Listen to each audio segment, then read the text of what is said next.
আসসালামু আলাইকুম, সবাই কেমন আছেন? আজকের ভিডিওটা হচ্ছে রান্না বান্না। মেহমান আসবে, মেহমানদের জন্য রান্না বান্না করব। ঈদের পরে এই প্রথম আমাদের বাসায় মেহমান আসবে, তাদের জন্য অল্প কিছু আয়োজন করতেছি। খাসির মাংসটা রান্না করে ফেলেছি, এইখানে ডিমের কোরমাটাও হয়ে যাচ্ছে, রান্না চলতেছে। আমি কষিয়ে একটু পরিমাণে এটাতে দুধ দিয়ে রান্না করি, দুধ দিয়ে দিয়েছি। এখন ভালোভাবে নাড়াচাড়া দিয়ে নেব যেন নিচে না লেগে যায়। সম্পূর্ণ ভিডিওটা দেখতে থাকেন। বরাবর মতোই বলতেছি, আমার ভিডিওটা যদি আপনাদের কাছে ভালো লাগে তাহলে একটা লাইক দেবেন, আর যদি লাইক দিয়ে থাকেন আপনাদেরকে অসংখ্য ধন্যবাদ। ডিমের কোরমাটা হয়ে গেলে আমি আর অন্য কিছু রান্না করব। বেরেস্তা করে নিয়েছি, এইগুলোর উপরে দিয়ে দেবো। তারপর পোলাওয়ের উপরে বেরেস্তা দিয়ে দেবো। অনেকগুলো বেরেস্তা করে নিয়েছি। এখন রান্না করবো মাছ। মাছ মশলা দিয়ে ভালোভাবে মিশিয়ে এরপর কড়াইতে তেল দিয়ে দিয়ে দিলাম মাছগুলো।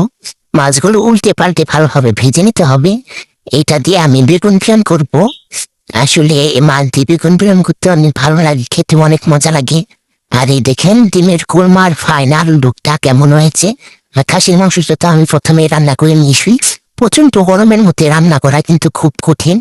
আরো অনেক কিছু রান্না করবো, পোলাও, সেমাই। মাছগুলো আমি উল্টে পাল্টে ভালোভাবে ভেজে নেব। অনেকদিন পরে এরকম রান্না বান্নার ভিডিও দিতেছি আপনাদের কাছে। আসলে ভিডিও এডিট করার জন্য ভিডিও আপলোড করতে পারি না। ঈদ গেছে কবে, আর ভিডিও এডিট করতেছি আজকে। এরপর আমি বেগুন রান্নার জন্য মশলা কষিয়ে নিচ্ছি। এখন এই বেগুনগুলো দিয়ে ভালোভাবে নাড়াচাড়া দিয়ে নেব।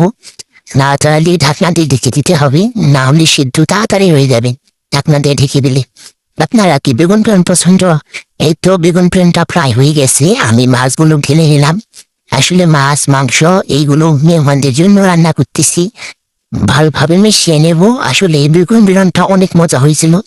এটা তো আমরা কয়েকদিন পর পরই খেতাম, কিন্তু এখন সবার অ্যালার্জির কারণে কম খাওয়া হয়, তা অনেক মজা করে খাই রান্না করলে। আর পোলার চালটা আমি ধুয়ে ভালোভাবে ঝর্ণা দিয়ে রেখেছি।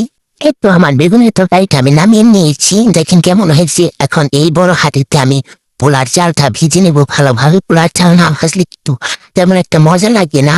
ভালোভাবে নাড়াচাড়া দিয়ে তারপরে এই যে আমার পোলাওটা দেখেন কত ছোট ছোট হয়েছে। একটু ঢাকনা দিয়ে রাখলাম যেন পোলাওটা গরম থাকে। আর এখানে দুধ জাল দিয়ে রেখেছি, এইটা দিয়ে সেমাই হবে। ভালোভাবে দুধটা ঘন করে জাল দিতে হবে। ঘন করে জাল দিলে সেমাইয়ের টেস্টটা অনেক ভালো আসবে। এর জন্য আমি ভালো করে জাল নিয়ে নিচ্ছি। এরপরে দেখেন পোলাও, উপরে বেরেস্তা দিয়ে দিছি, কত ঝরঝরে হয়ে গেছে পোলাওগুলো। খেতে মাশাআল্লাহ অনেক মজা হয়েছে এই পোলাওটা। আর এই যে ডিমের কোরমা, আমার ভাগ্নিকে দিচ্ছি, ও ডিম খাবে না, এই ঝোল দিয়ে খেয়ে নেবে। আজকে রান্না বান্না এই পর্যন্তই, অনেক মজা হয়েছিল এইগুলো। আর এই যে সেমাইটা রান্না করে নেব, বের করে নিয়েছি, হয়ে গেছে দেখেন সেমাই রান্নাটাও অনেক মজা হয়েছিল। সেমাইগুলো আর সব রান্না বান্না এখানে হয়ে গেছে।